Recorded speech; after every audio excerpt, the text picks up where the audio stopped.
Film की शुरुआत होती है और अजीब वीरानी थी इस जगह में। सामने गॉन्जाइन मेंटल हॉस्पिटल था पुराना, जो काफ़ी अरसे से बंद पड़ा था, जिसके बारे में मशहूर था कि इस हॉस्पिटल के डायरेक्टर ने सब पेशेंट्स को कत्ल किया और उसके बाद खुद गायब।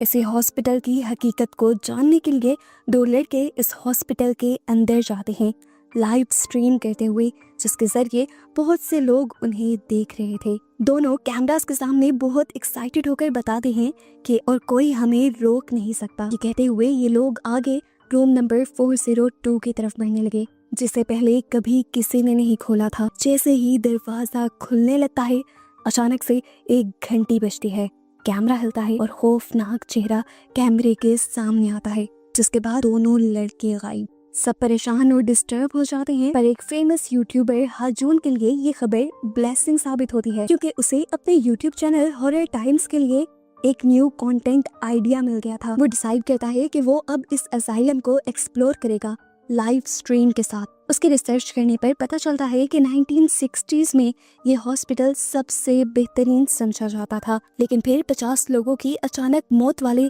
इस अजीब एक्सीडेंट के बाद यहाँ के डायरेक्टर का गायब हो जाना सभी लोगों को डरा गया था। इस हॉस्पिटल के बारे में अजीब कहानियां फैलने लगी थी, जैसा कि यहाँ पेशेंट्स पर एक्सपेरिमेंट होते रहे हैं, या फिर यहाँ पर जापानीज आर्मी ने कैदियों को टॉर्चर किया है। हम सच्ची कहानी का पता चलाएंगे। एक टीम बनाई जाती है जिसमें 3 लड़कियां और हाजून समेत 4 लड़कियां होती हैं। इनमें एक लड़की साइकिक भी थी, यानी वो पैरानॉर्मल चीजों की जैसे कि जिनों और भूतों की प्रेजेंस को फील कर सकती थी, और वो पहले 3 ऐसी जगह पर भी जा चुकी थी जहाँ पर सच में जिन या भूत थे।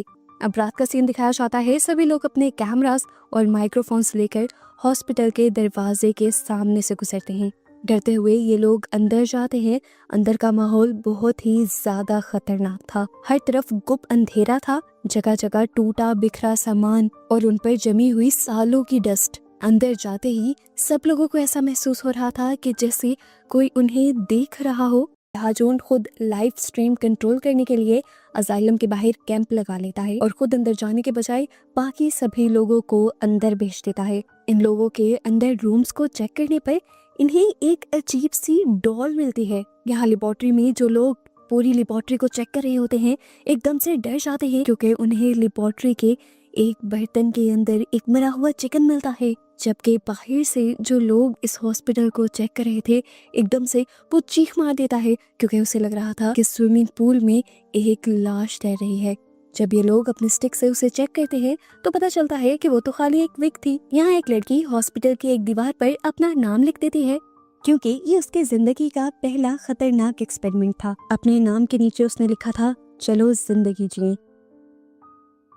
अब वही लड़की इसी असाइलम में होली वाटर फेंकने लग जाती है। इसी दौरान दूसरा लड़का जब ऑडियंस को यहाँ के हालात बता रहा था, तभी उसका कनेक्शन ड्रॉप हो जाता है और उसी टाइम पर एकदम से पीछे कमरे का दरवाजा खुलता है, जो दरअसल उसे डायरेक्टर का रूम था, जिसको सब किलर मानते थे। बाहर से हाजून उसे अंदर जाने को बोलता है, तो वो अंदर जाकर वहाँ पर एक पिक्चर देखता है जो सभी पेशेंट्स की थी और पेशेंट्स के दरमियान में डायरेक्टर खुद भी थे। यहीं से उसे पता चलता है कि पेशेंट्स के मर्डर के बाद से आर्मी ने इस असाइलम को हमेशा के लिए बंद कर दिया था। खैर, अब हाजून और शार्लेट ऑडियंस से बात करते हैं और उन्हें बताते हैं कि वो लोग असाइलम को अंदर से बंद कर चुके हैं।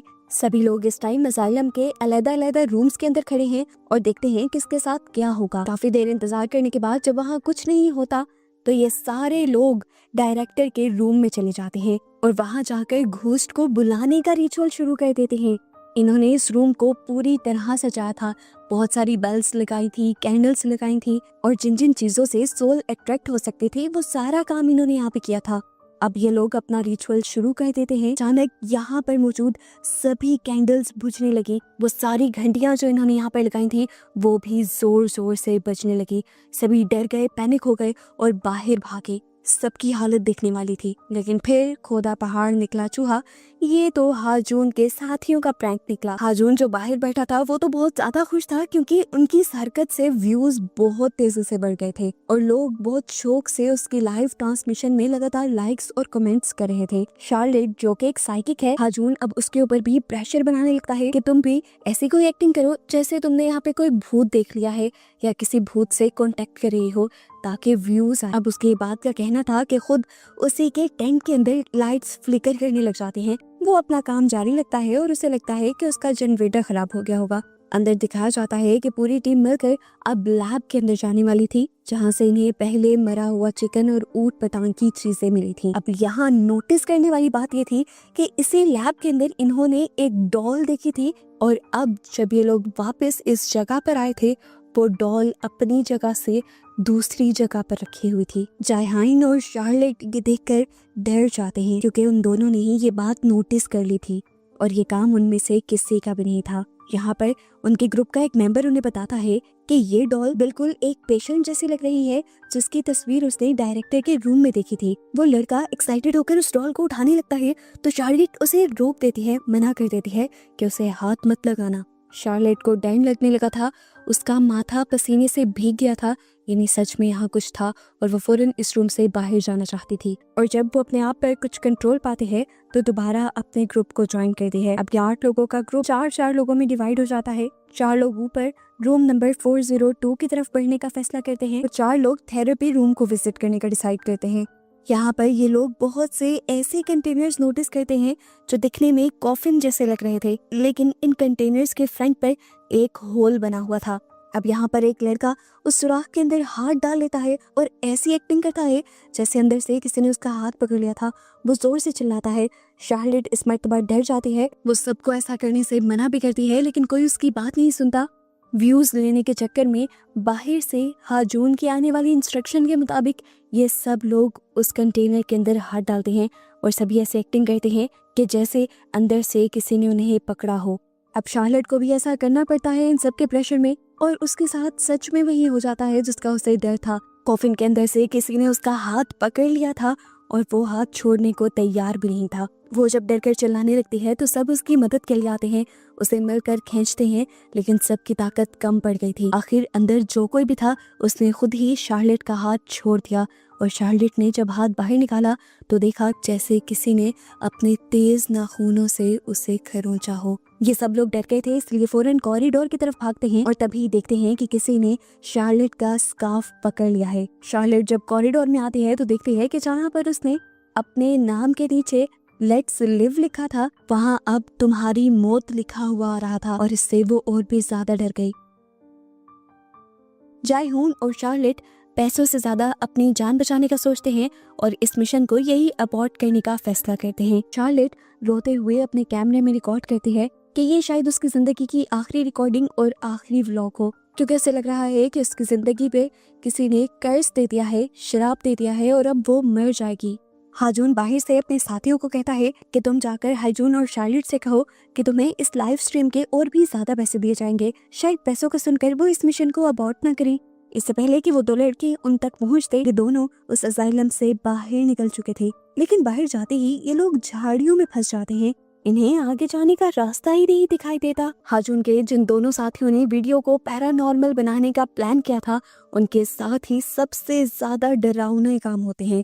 सबसे पहले वो स्टोर रूम में व्हीलचेयर को हिलते हुए देखते हैं और उसके बाद कोई ना दिखने वाली चीज उनके ऊपर हमला कर देती है, और इस चीज की फुटेज कैमरे में रिकॉर्ड भी होती है। फिर यहाँ से एक उड़ती हुई चीज जाती है और उस लड़के के सर पर लगती है, जिसके बाद वो लड़का बेहोश हो जाता है। उधर दूसरा लड़का जैसे ही इस कमरे से बाहर निकलने की कोशिश करता है तो उसके सामने दरवाजा बंद हो जाता है। बाहर शार्लेट और जायहून किसी चीज को स्मेल करते हैं और नोटिस करते हैं कि बाहर वही मरा हुआ चिकन और केमिकल पड़े थे जो लैब के अंदर थे, और ये उनका पीछा कर रहे थे। वो डर जाती है। अभी वो पीछे मुड़कर जायहून से कुछ कहने ही वाली थी कि उसे लगा कि तबीयत बिगड़ रही है। उसने जब आंखें खोली तो उसकी पूरी आंखें काली पड़ चुकी थी। वो डर कर चीखती हुई टेंट के अंदर की तरफ बढ़ती है। वो बाहर देखती है तो जायहून एक कोने में खड़ा अपनी फ्लैशलाइट लेकर उस डॉल को घूर रहा था जो लैब में इन्होंने पहले देखी थी, और अब वो जायहून के कदमों में थी। अब वो एक और मर्तबा चिल्लाई। वो डरी। एक क्रिएचर यानी एक भूत को अपनी आंखों से देखकर, जिसने पलक झपकते ही उसे पकड़ लिया और खींचते हुए अंधेरों में ले गया। और फिर शार्लेट की आवाजें कम होते होते खत्म हो गईं। ऊपर हाजून का वो एम्प्लॉय जिसके ऊपर घूस ने हमला किया था और वो बेहोश हो गया था, उसे भी होश आता है और वो देखता है कि उसके बाकी साथी रूम नंबर 402 खोलने की कोशिश कर रहे हैं। वो फौरन उनके पास जाता है और उनको वार्न करने की कोशिश करता है कि ऐसा मत करो, यहाँ पर सच में भूत हैं। लेकिन ये लोग उसकी बात नहीं सुनते। एक छोटी सी बॉल अब इनकी तरफ आती है और जैसे ही रूम नंबर 402 का दरवाजा खुलने वाला होता है, शार्लेट की चीखें इनके कान फाड़ने लग जाती हैं।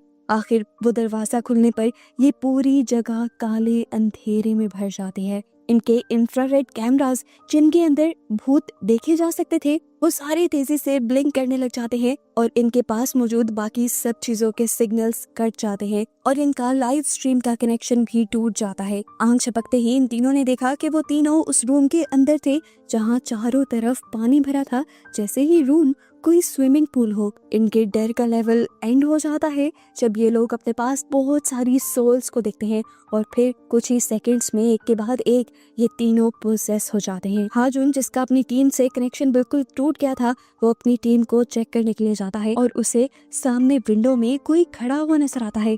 अब वो भी डर गया था अंदर जाने से, इसलिए वो एक ड्रोन पर कैमरा लगाते हुए उस ड्रोन को अंदर भेजता है। लेकिन ये क्या, सामने जो भी खड़ा था वो हाजून की शक्ल का ही था। डायरेक्टर की बॉडी उड़ते हुए उसके कैमरास की फुटेज में कैच होती है। ये देखकर वो डर जाता है। अब वो स्पिरिट एकदम से हाजून की तरफ बढ़ जाती है, जबकि सीन कट होकर दूसरी तरफ दिखाया जाता है वो व्हीलचेयर जो खुद ब खुद चल रही थी, वो चलते चलते रूम नंबर 402 की तरफ आ जाती है और एक लड़के के ऊपर हमला भी कर देते हैं। बाहर दिखाया जाता है जो लाइव ब्रॉडकास्ट चल रही थी, काफी देर से उस पर कुछ ना नजर आने की वजह से सारे लोग उसे छोड़कर चले जाते हैं और ये ब्रॉडकास्ट फेल हो जाते हैं। व्यूवर्स ऐसे कमेंट करने लगे थे जैसे ये सब कुछ फेक है, एक ड्रामा है। मूवी के पोस्ट क्रेडिट सीन में हमें होली वाटर दिखाया जाता है जो शार्लेट ने असाइलम के अंदर रखा था और अब वो बॉयल हो रहा था, जो चीज ये साबित कर रही थी कि ये असाइलम सच में हॉन्टेड है। और बस इसी सब के साथ ही मूवी यहाँ खत्म हो जाती है।